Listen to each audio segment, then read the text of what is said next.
नमस्कार दोस्तों, आपके अपने YouTube channel the make future में आपका स्वागत है। मैं कुमार अजय आज आप लोगों के लिए लेकर आए हैं आधुनिक भारत के इतिहास में जो चैप्टर चल रहे थे, जिसमें हम कल डिस्कस कर चुके थे ब्रह्म समाज। इस समय टॉपिक चल रहा था सामाजिक एवं सांस्कृतिक आंदोलन।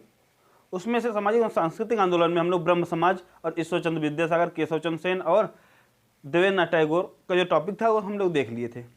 आज हम लोग देखने जा रहे हैं प्रार्थना समाज, रामकृष्ण मिशन, ढेर सारे हम लोग प्रार्थना समाज, आर्य समाज सब लोग देखने वाले हैं। जो भी अब बच्चा टॉपिक है आज इस वीडियो के माध्यम से हम लोग कोशिश करेंगे कवर करने का। ठीक, चलिए तो चलिए हम लोग शुरू करते हैं बिना देरी के। प्रार्थना समाज, हेड डाल लीजिए आप लोग, प्रार्थना समाज। क्वेश्चन बनता है, ये टॉपिक में मोस्ट इंपॉर्टेंट है, ठीक है ना, क्योंकि एक आधा क्वेश्चन बन ही जाता है। प्रार्थना समाज, दरअसल प्रार्थना समाज क्वेश्चन बनता कहाँ है, इसकी स्थापना कब हुई, किसने किया, यही इंपॉर्टेंट रहता है। यदि कोई उससे जुड़ा व्यक्ति है या कोई पत्रिका संपादन हो रहा है, ये इंपॉर्टेंट हो जाता है, या जिसने स्थापित किया उसकी कोई किताबें हैं, ये इंपॉर्टेंट। इससे ज़्यादा कोई इंपॉर्टेंट नहीं होता पॉइंट, ठीक है। तो यही दो चार पॉइंट हम लोग देखने की कोशिश करेंगे। चलिए, प्रार्थना समाज की स्थापना कब हुई? 1867 ईस्वी में बम्बई में।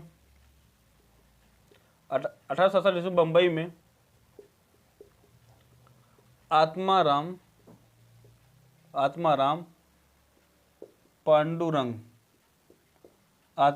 पांडुरंग ने इसकी स्थापना की।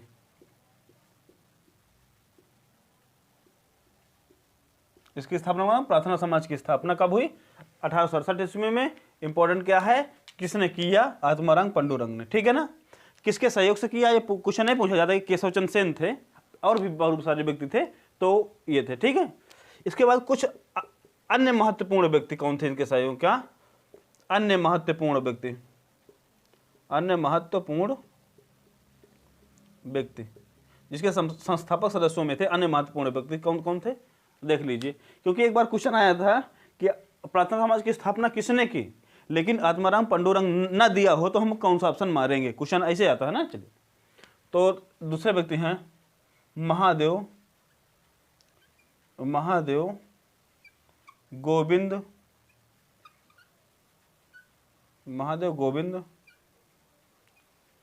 रानाडे। महादेव गोविंद रानाडे, इसको बोलते हैं MG रानाडे, ठीक है ना। हम लोग कभी शार्ट में लिख देना MG रानाडे, ठीक है ना, तो समझ जाना कि इन्हीं की हम बात कर रहे हैं, ठीक। गोविंद रानाडे। दूसरे व्यक्ति हो गए RG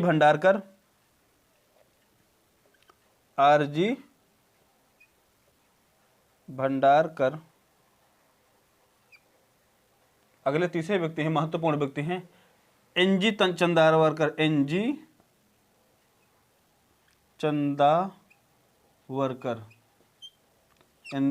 चंदावरकर, ठीक है। ये तीन इंपॉर्टेंट व्यक्ति हैं। अब जब प्रार्थना समाज के संस्थापक की बात आए, प्रार्थना समाज की स्थापना किसने की? आत्माराम पांडुरंग ने, ठीक है।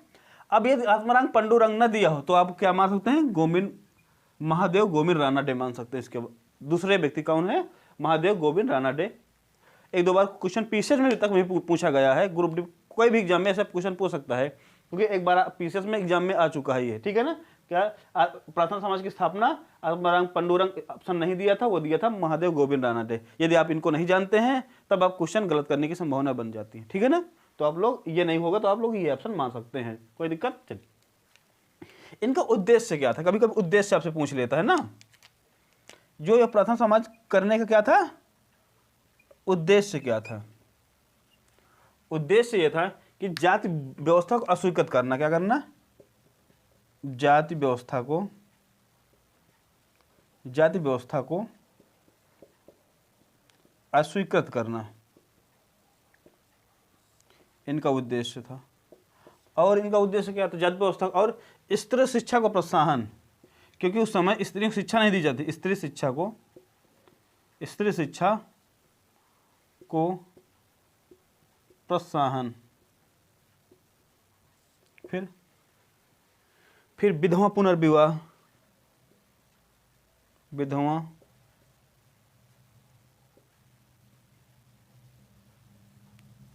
विधवा पुनर्विवाह और जो बाल विवाह, इसकी भी इन्होंने चर्चा की। लेकिन ये इम्पोर्टेंट, क्यों? जाति व्यवस्था को नहीं मानते थे, इससे शिक्षा को उन्होंने बढ़ावा दिया। और विधवा का जो पहले विवाह नहीं होता था, जो सती प्रथा की बात चलती थी ना, लेकिन सती प्रथा का उन्मूलन तो कर दिया गया था, लेकिन चोरी छुपे नियम बनाने से कुछ नहीं होता ना, लेकिन जो इम्प्लीमेंट करना, नियम को लागू करना, ये सबसे बड़ी बात होती है। ठीक है, जैसे संविधान में जाति व्यवस्था तो खत्म कर दी गई ना, कि मतलब से कि छुआछूत नहीं, अनटचेबिलिटी नहीं होगी, आर्टिकल 17।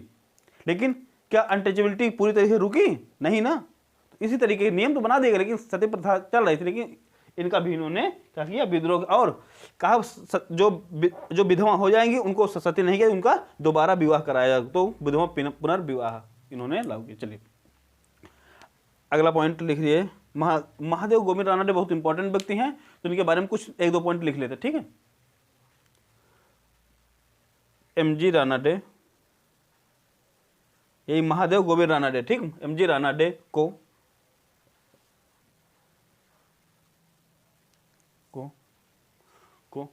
पश्चिम भारत में सांस्कृतिक पुनर्जागरण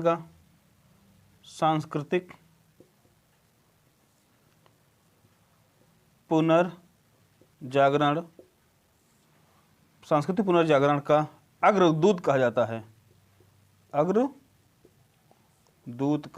है। क्वेश्चन पूछता है यहाँ से। ठीक है ना। एक दूसरा जो मोस्ट इंपॉर्टेंट क्वेश्चन है, जो आ जाता है आपके एग्जाम में, ठीक है ना, कि 1871 1871 कब? 1871 में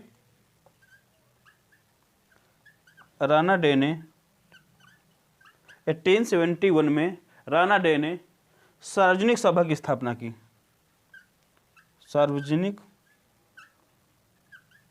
सार्वजनिक सभा की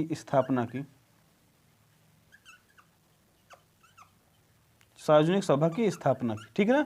इन्होंने एक अलग सभा बनाई जिसका नाम था सार्वजनिक सभा। ठीक है ना, उसकी इन्होंने क्या की? स्थापना की। ठीक है, और इनको ही रानाडे को ही एक उपाधि दी गई। रानाडे को महाराष्ट्र का सुकरात कहा जाता है।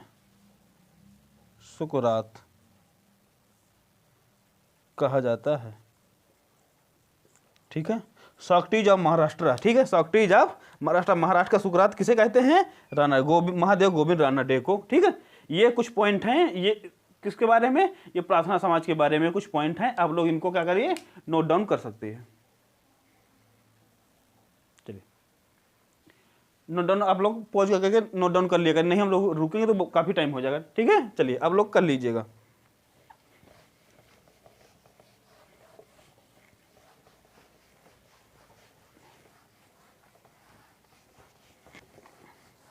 चलिए आप अगली हेडिंग बना सकते हैं।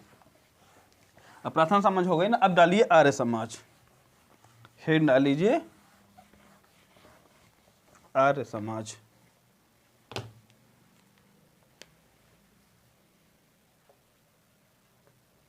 आर्य समाज।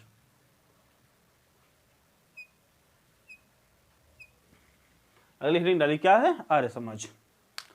अब यहां तो बता दें इसमें कौन कौन क्वेश्चन इंपॉर्टेंट, संस्थापक उसमें कब हुई, इसके महत्वपूर्ण व्यक्ति कौन थे, और जो MG रानाडे जिसको महादेव गोविंद रानाडे कहते हैं, ठीक है, उनको महाराष्ट्र का सुकरात कहते हैं। ये पॉइंट इंपॉर्टेंट है इसके लिए। ठीक है, इसके लिए मैं बता दूं कौन कौन पॉइंट इंपॉर्टेंट है। चलिए ठीक है, तो इसकी स्थापना किसने की? स्थापना कब की गई? ये की गई 1875 ईस्वी में। कब? ये महीना तो कभी नहीं पूछे, अप्रैल में की गई। ठीक है, तो 1875 ईस्वी में किसने की? दयानंद सरस्वती। किसने की? स्वामी दयानंद सरस्वती। स्वामी दयानंद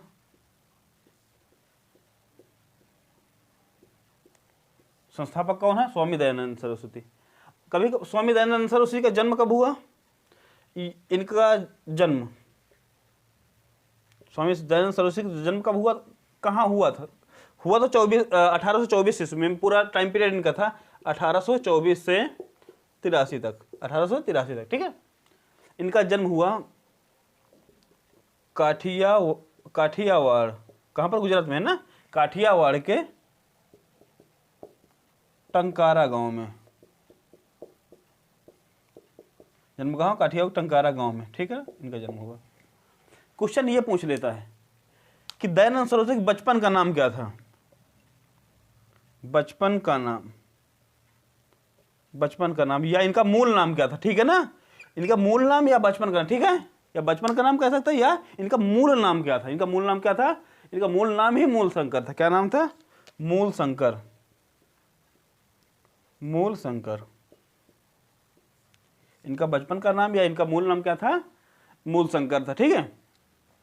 और आर्य समाज की स्थापना कहाँ की गई थी, यही कर लीजिए, स्थापना की गई थी बंबई में।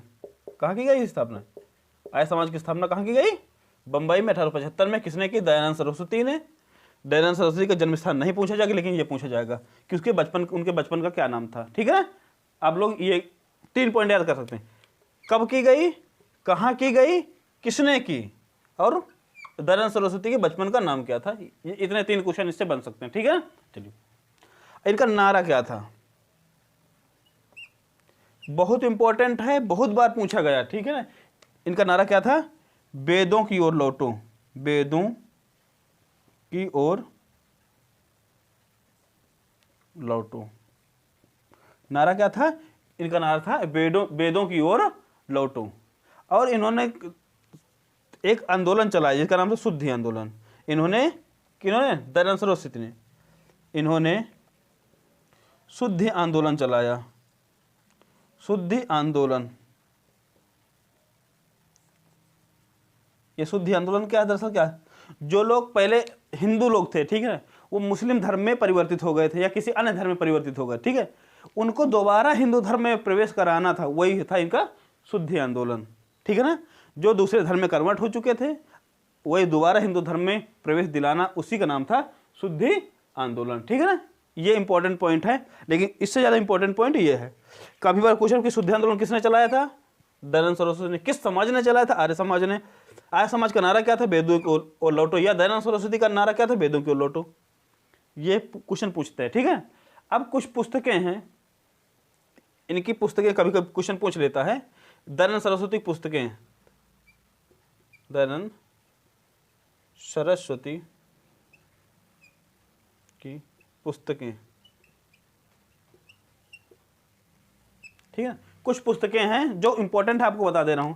एक इंपॉर्टेंट सबसे इनकी इंपॉर्टेंट बुक है सत्यार्थ प्रकाश, सत्यार्थ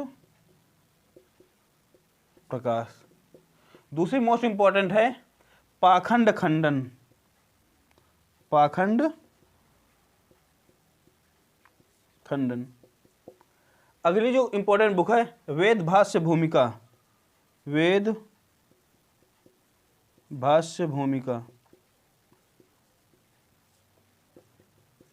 वेद भाष्य भूमिका। फिर अगली है ऋग्वेद भाष्य, ऋग्वेद भाष्य। भाष्य में क्या होता है, टीका टिप्पणी लिखना, ठीक है ना, ऋग्वेद भाष्य, ठीक है ना।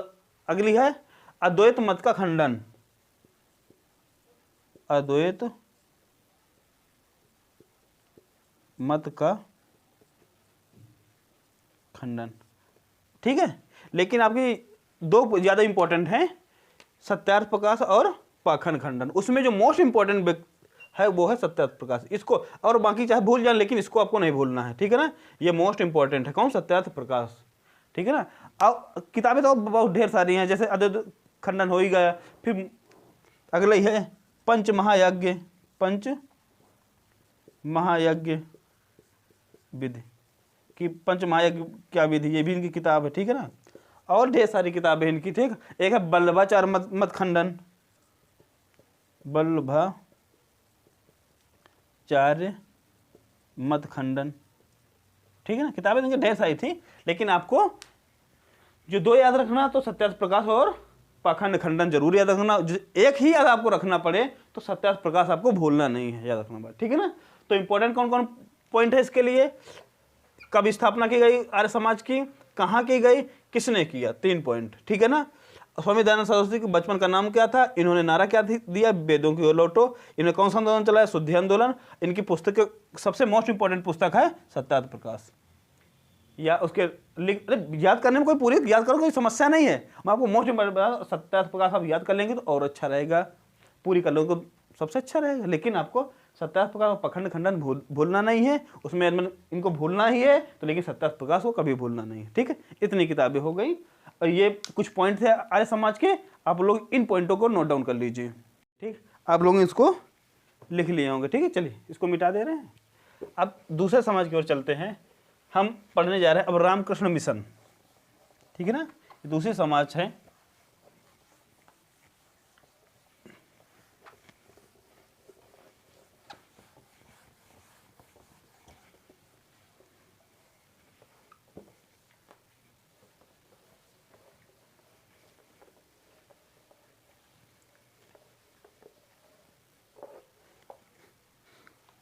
ठीक। चलिए हेड डाल लीजिए रामकृष्ण मिशन, रामकृष्ण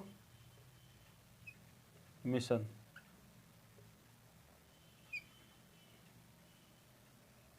ठीक, रामकृष्ण मिशन कौन है, ये है स्वामी विवेकानंद जो रामकृष्ण थे, ठीक है ना, स्वामी रामकृष्ण परमहंस, ठीक है ना, ये थे स्वामी विवेकानंद के गुरु। और ये अपने गुरु के नाम पर ही रामकृष्ण मिशन की स्थापना की थी, ठीक। तो हम लोग पहले जान लेने कि कौन है रामकृष्ण परमहंस, कहाँ गए थे, ठीक है। तो रामकृष्ण परमहंस, इनका टाइम पीरियड क्या 1834 से 86 तक थे। कलकत्ता के निवासी, कहाँ के थे, कलकत्ता के निवासी थे।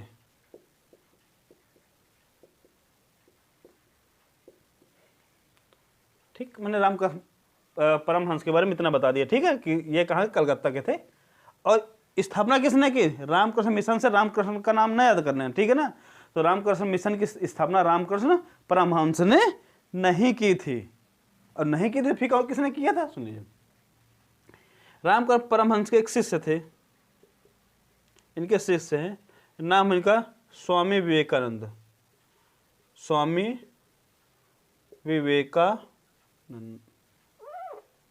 स्वामी विवेकानंद, क्या नाम है, स्वामी विवेकानंद। स्वामी विवेकानंद ने इसकी स्थापना की, ठीक है। इनके शिष्य कौन है, स्वामी विवेकानंद, सॉरी, ठीक है। इनका टाइम पीरियड क्या है 1862 से 1902 तक है, ठीक। स्थापना कब की गई, स्थापना कब की गई, ये की गई 1897 ईस्वी में। रामकृष्ण मिशन की स्थापना किसने की, स्वामी विवेकानंद, किसने की, स्वामी विवेक। रामकृष्ण मिशन की स्थापना रामकृष्ण परमहंस ने नहीं की, किसने की, इनके शिष्य स्वामी विवेकानंद ने इनकी स्थापना की, ठीक है। चलिए इनका उद्देश्य क्या था, इनका उद्देश्य क्या, उद्देश्य कुछ रहा होगा ना इस मिशन को। दरअसल उनका उद्देश्य था कि ये समाज सेवा करना, समाज सेवा, जो इस मिशन का उद्देश्य क्या था, समाज सेवा। समाज सेवा में कैसी समाज सेवा, जैसे स्कूल खुलवाना, ठीक, स्कूल, अस्पताल, या जो बाढ़ सूखा था ना, अकाल तथा बाढ़ पीड़ितों की रक्षा करना, पीड़ितों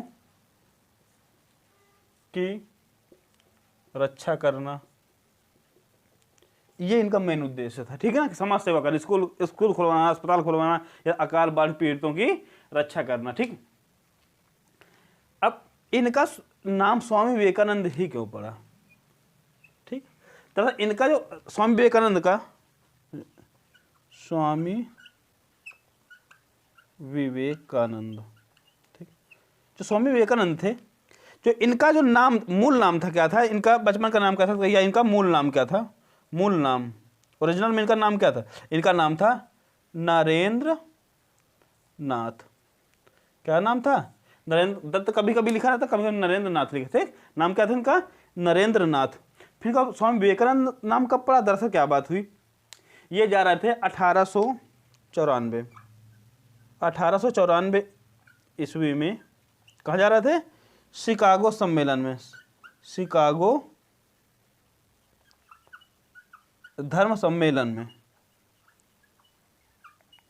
शिकागो धर्म सम्मेलन में इन्होंने 1894, क्वेश्चन पूछा जाता है कि शिकागो धर्म सम्मेलन कब हुआ, 1894 में, ठीक है ना। धर्म सम्मेलन में जा रहे थे ये 1894 में, शिकागो धर्म सम्मेलन में जब जा रहे थे तो खेतड़ी के महाराज, शिकागो धर्म सम्मेलन के जाने से पहले,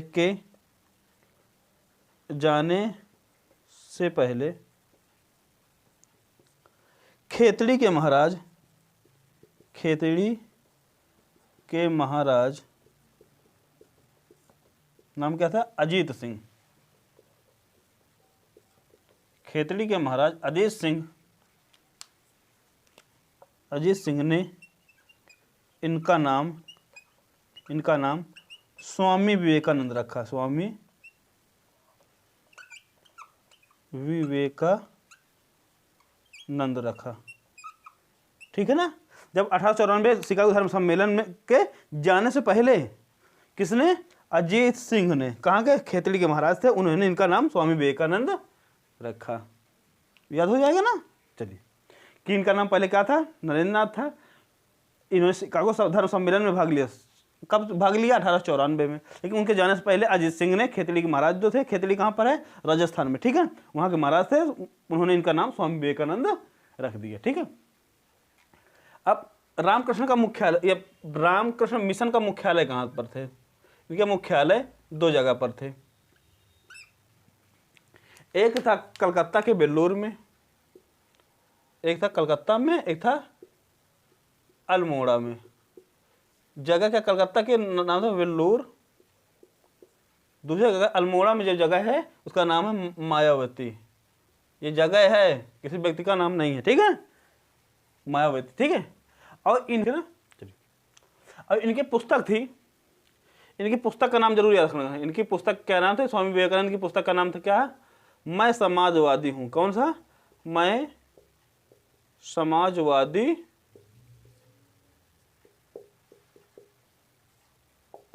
इनकी पुस्तक का नाम क्या था, मैं समाजवादी हूं, याद रखना, इनकी पुस्तक का नाम था, ठीक है।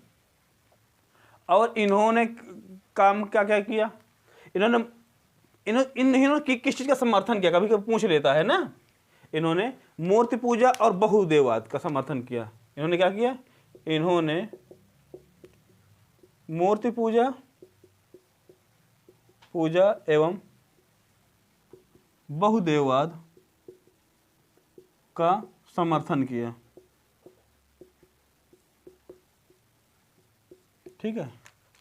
इन्होंने मूर्ति पूजा और बहुदेववाद का क्या किया, इन्होंने समर्थन किया। एक पॉइंट और लिख दे रहे हैं यहाँ पर कि इन्होंने जो 19वीं शताब्दी का नवजागरण का संस्थापक इनको माना जाता है, हिंदू नवजागरण का संस्थापक। कभी क्वेश्चन पूछ ले, हिंदू नवजागरण का संस्थापक किसे माना जाता है 19वीं शताब्दी में, तो स्वामी विवेकानंद को, ठीक है, डाल सकते हैं। 19वीं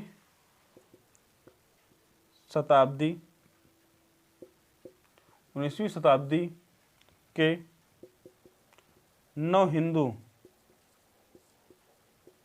जागरण का संस्थापक, 19वीं शताब्दी के नव हिंदू जागरण का संस्थापक कहा जाता है किनको, स्वामी विवेकानंद को। ये बात आपको पॉइंट याद रखना, ठीक। अब इसमें मोस्ट इंपॉर्टेंट पॉइंट कौन कौन याद रखना है, स्वामी विवेकानंद के गुरु कौन थे, रामकृष्ण मिशन। इनका मूल नाम क्या था, नरेंद्र नाथ। इन्होंने शिकागो धर्म सम्मेलन में कब भाग लिया, 1894 में। कहाँ पर शिकागो धर्म सम्मेलन, ये अमेरिका में हो रहा था, ठीक है। किसने इनका नाम परिवर्तित किया, अजीत सिंह ने। क्या नाम रखा, स्वामी विवेकानंद। इनकी पुस्तक का नाम क्या है, मैं समाजवादी हूँ, ठीक है। इन्होंने समर्थन किस किया, बहुदेववाद, और इनको नव हिंदू जागरण का संस्थापक भी कहा जाता है, ठीक है ना। चलिए, और रामकृष्ण मिशन की स्थापना कब की गई? 1897 में। किसने की? स्वामी विवेकानंद ने, ना कि रामकृष्ण मिशन ने, रामकृष्ण परमहंस ने। ठीक है, रामकृष्ण परमहंस ने स्थापना नहीं की, इनके शिष्य स्वामी विवेकानंद ने स्थापना की। कब? 1897 ईस्वी में, जब धर्म सम्मेलन से लौट कर आ गए इसके बाद। चलिए, ठीक है, इतने। चलिए,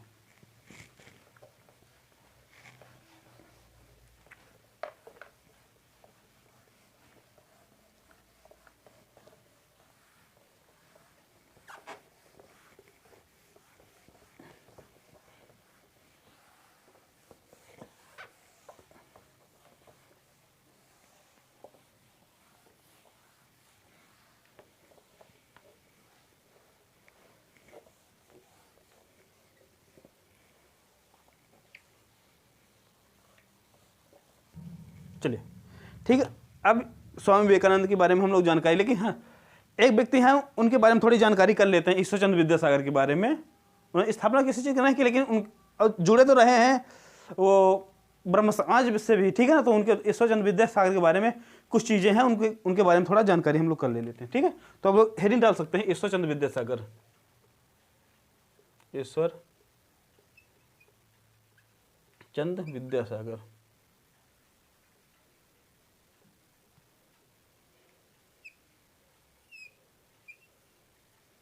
ठीक है, चलिए, इनका जन्म कहाँ हुआ? कोई बेसिक इन्फॉर्मेशन हो, जानकारी आपको करना है। जन्म कहाँ हुआ?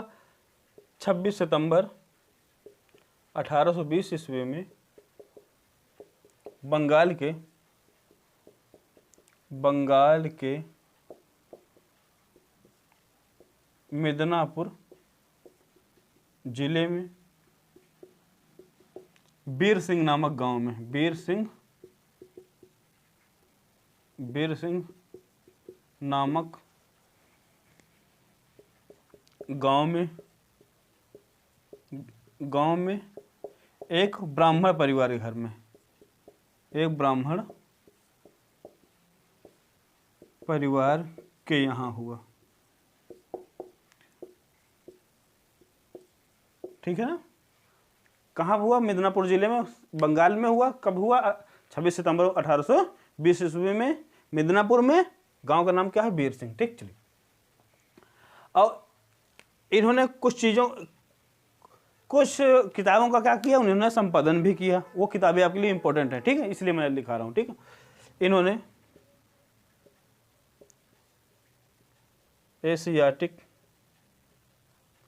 एशियाटिक सोसाइटी के लिए, इन्होंने ये एशियाटिक सोसाइटी भी जुड़े रहे ना, इन्होंने एशियाटिक सोसाइटी के लिए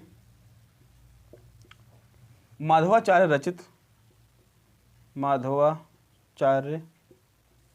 रचित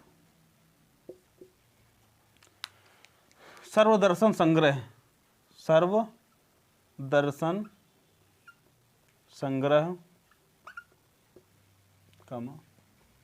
ठीक है, सर्वदर्शन संग्रह। फिर रघुवंशम,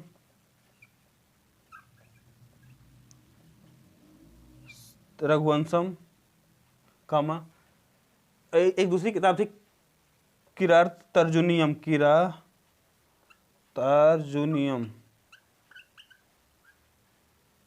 ठीक, ये 3 किताबों का क्या किया इन्होंने? का संपादन किया। तीनों किताबें, आप किन की किताब संपादन किया?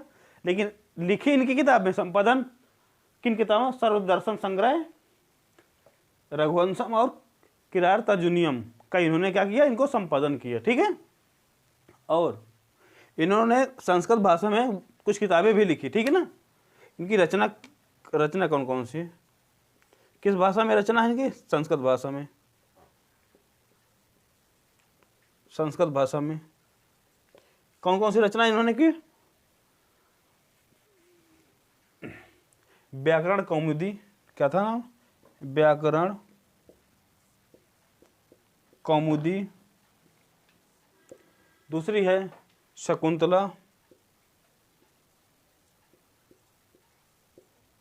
तीसरी किताब इनका नाम है उपक्रमणिका।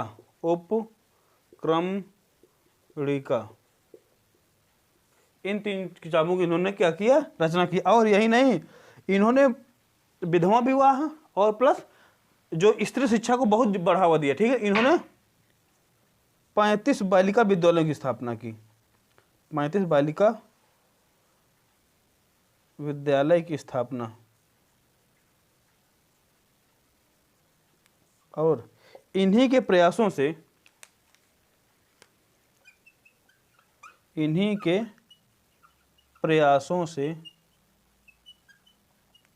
विधवा पुनर्विवाह, विधवा पुनर्विवाह,